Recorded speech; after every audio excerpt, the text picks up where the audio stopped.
titre de l'actualité, en République démocratique du Congo, des catholiques projettent 3 jours d'action en août pour obtenir la démission du président Joseph Kabila. Au Cameroun, malgré le dialogue social observé, la menace de ville morte plane ce lundi sur la région anglophone du sud-ouest du pays.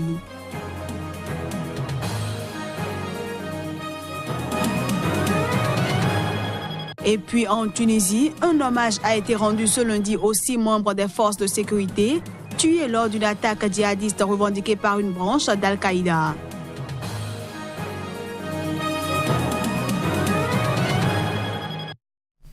Voilà pour le sommaire, bienvenue à tous. On démarre cette édition par le Mali où plus de 60 000 personnes ont assisté ce dimanche à Bamako au premier meeting de campagne du chef de l'État, Ibrahim Boubacar Keïta. Ce dernier est candidat à l'élection présidentielle du 29 juillet prochain. À l'ouverture de sa campagne électorale à Bamako, le chef de l'État malien Ibrahim Boubacar Keïta a annoncé devant plus de 60 000 personnes venues assister à son premier meeting ce dimanche que le pouvoir n'est pas son souci.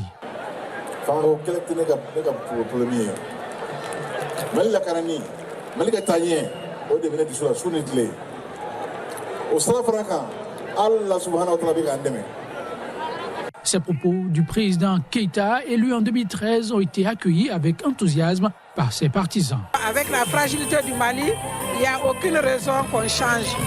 On ne doit pas changer de président, on doit continuer avec le président qui est en train de restructurer l'armée, qui est en train de faire les infrastructures, qui est en train de tout faire pour que le Mali ait sa dignité.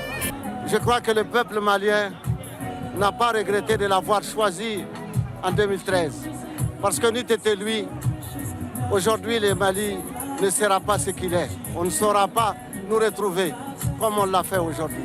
De son côté, l'ancien ministre Soumaïla Cissé, principal rival du président Ibrahim Boubacar Keïta, a tenu un meeting sur la place de l'indépendance de Bamako, au centre-ville, où étaient rassemblées des dizaines de milliers de personnes. Son entourage parle de 30 000 à 50 000 personnes mobilisées. Se présentent à cette présidentielle dont la campagne a été lancée samedi 24 candidats. La communauté internationale présente notamment avec la mission de l'ONU au Mali, la MINUSMA et la force française Barkhane en attend une relance de l'application de l'accord de paix signé en mai-juin 2015 qui accumule du retard dans un pays où les attaques djihadistes se sont multipliées ces derniers mois. Le collectif des laïcs catholiques organisateurs de 3 marches anti-Kabila a projeté ce samedi d'organiser 3 jours de grandes actions pour obtenir la démission du chef de l'État de la République démocratique du Congo. C'est en tout cas ce qui ressort du communiqué parvenu à la presse. Les détails. Le comité laïque de coordination CLC accuse le président Joseph Kabila de vouloir briguer un 3e mandat malgré l'interdiction constitutionnelle qui lui est faite de ne pas se représenter après la fin de son mandat le 20 décembre 2016.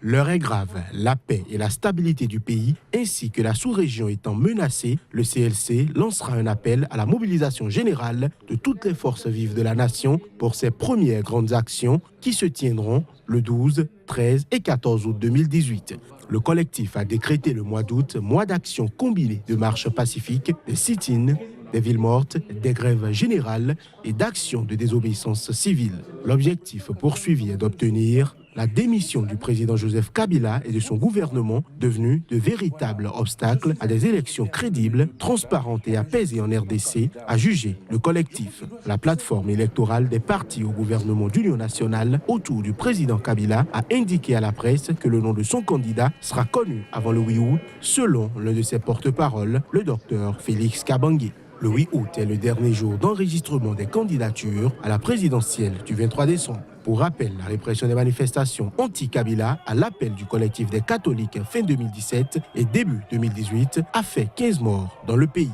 Par ailleurs, la commission chargée d'organiser des élections et des responsables politiques ont décidé de mettre en place des facilités pour accélérer l'opération de dépôt des candidatures aux élections provinciales le 23 décembre. Le principal chef de l'opposition du Zimbabwe et espoir présidentiel Nelson Chamisa pense qu'une vague d'optimisme chez les jeunes le guidera vers la victoire électorale. Ces modèles s'appellent Emmanuel Macron élu à 39 ans, Justin Trudeau arrivé au pouvoir à 43 ans et bien sûr Barack Obama entré à la Maison-Blanche quand il en avait 47. They must actually be the ones who are archived because they are of no use now. They are only of use as pensioners. I mean, Mr. Mnangagwa said. Les anciens leaders ANU-PF sont en fait ceux qui doivent être archivés parce qu'ils ne sont plus d'aucune utilité maintenant. Ils ne sont utiles qu'en tant que retraités. Je veux dire, M. Mnangagwa à 75 ans, Chiwanga à 65 ans. Ils doivent se reposer. Ils ont fait beaucoup de choses, vous savez. Tu ne peux pas être le héros de deux luttes. Alors oui, je peux comprendre leur colère parce que nous contestons le statu quo, parce que nous introduisons un récit perturbateur, mais c'est leur problème. Et nous espérons le guérir après le 30 juillet. Le changement est dans l'air. Nous le sentons. Vous savez, il est presque partout. La fièvre a pris tout le pays et nous sommes tellement excités que le changement va enfin arriver. Vous dites que le changement a commencé l'année dernière, mais il n'a pas commencé l'année dernière. On a annulé le changement l'année dernière. La sortie du président Mugabe n'était pas en soi un changement total. Ce n'était que le début de ce changement. Ce que nous voulons, ce n'est pas seulement un changement de visage, mais un changement de politique. Nous sommes toujours très optimistes une fois que l'impression du bulletin de vote se fait d'une manière transparente. Nous allons remporter cette élection haut la main. Je veux dire que M. Mnangagwa est conscient qu'il est probablement confronté à la concurrence la plus rude jamais vue. Ce n'est pas à cause de moi, c'est à cause de l'humeur du pays. Les gens se connectent avec les jeunes leaders. Écoutez, nous allons accepter les résultats parce que nous allons gagner. Bien sûr, si nous ne gagnons pas, il nous est difficile d'accepter la fiction, car il n'y a aucune possibilité que M. Mnangagwa gagne cette élection. Je veux dire qu'il le sait, c'est connu de tous. Mnangagwa win this election.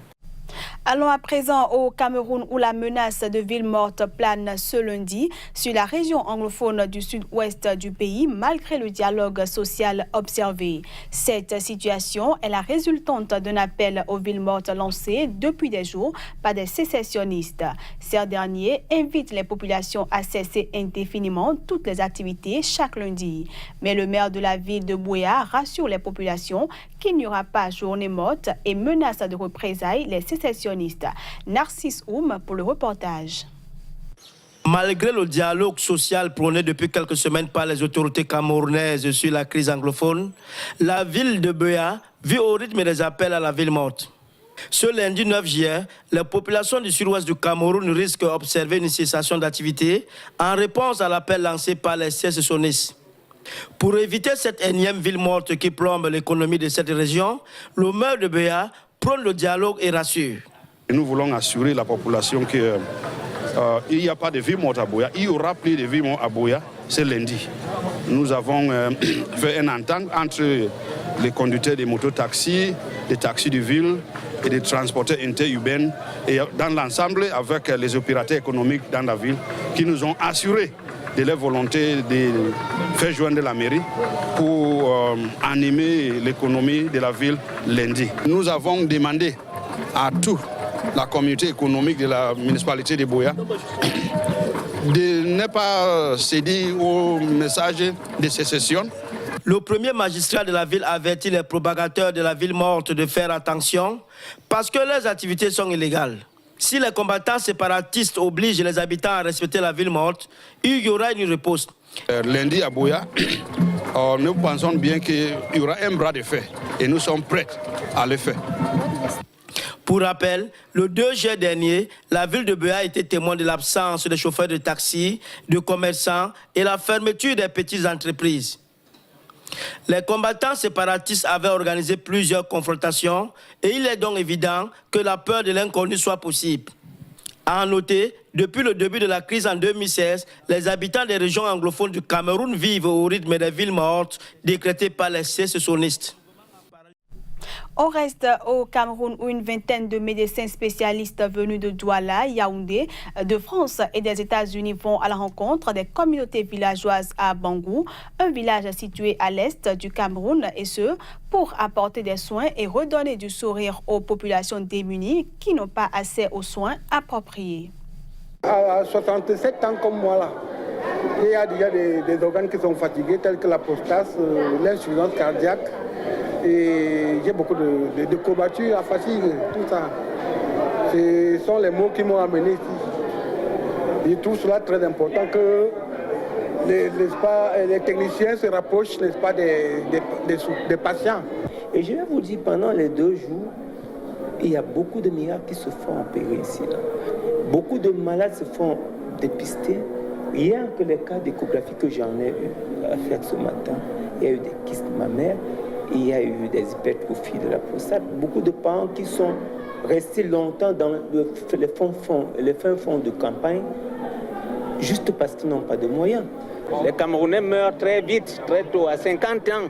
Et il faut même avoir la chance d'atteindre 50-55 ans. Beaucoup meurent très vite, juste pour un manque de suivi médical. Nous voyons dans tous ces ateliers des hommes compétents venus de part et d'autre. Hôpital de Yaoundé, Douala, et américains et autres. Vraiment, j'éprouve un sentiment de réelle satisfaction.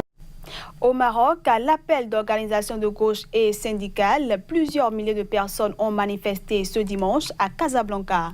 Composés de militants de gauche, de syndicalistes et de proches des détenus, les manifestants dénoncent la condamnation des meneurs du mouvement de protestation Irak qui avait agité le nord du Maroc en 2016 et 2017. Les manifestants appellent à leur libération. Le 26 juin dernier, la justice marocaine a condamné 53 activistes formant le noyau dur du mouvement de protestation appelé Irak à des peines comprises entre 1 et 20 ans de prison. Pour rappel, les manifestations avaient été déclenchées par la mort d'un vendeur de poissons broyé dans une benne à ordures en octobre 2016, alors qu'il s'opposait à la saisie de sa marchandise. Et puis en Tunisie, 6 membres des forces de l'ordre ont été tués ce dimanche dans le nord-ouest du pays. C'était dans un attentat revendiqué par la branche d'Al-Qaïda au Maghreb. La Tunisie a rendu hommage ce lundi aux 6 membres des forces de sécurité tués ce dimanche lors d'une attaque djihadiste. Cette attaque, la plus sanglante depuis la série d'attentats ayant frappé le pays entre 2015 et 2016, a été revendiquée par une branche d'Al-Qaïda au Maghreb islamique qui affirme avoir réussi à saisir des armes. La cérémonie d'hommage a eu lieu sur une base de la Grande Nationale à Lawina, près de Tunis, en présence du ministre de l'Intérieur par intérim, Ghazi Djeribi, et du commandant général de la Garde nationale. Les 6 agents de la Garde nationale ont été tués et 3 autres blessés lorsque leurs voitures ont été attaquées ce dimanche matin avec un engin explosif artisanal près de la frontière avec l'Algérie, dans le secteur de Ain Sultan, dans la province de Djendouba. Selon le porte-parole de la Garde nationale, le colonel Oussemeddine Djebabli, les 3 policiers blessés transférés à l'hôpital militaire de Tunis étaient dans un état stable ce lundi matin. Le ministre de l'Intérieur a pour sa part précisé que les opérations de recherche menées avec l'appui de l'armée se poursuivaient ce lundi, mais aucune arrestation n'a eu lieu. Cette attaque risque d'accentuer la crise politique profonde que traverse la Tunisie, où le Premier ministre Youssef Chaeb, qui a récemment limogé son ministre de l'Intérieur, fait face à une offensive venue de son propre camp. Voilà qui va mettre un terme à cette édition que je vous remercie d'avoir suivi.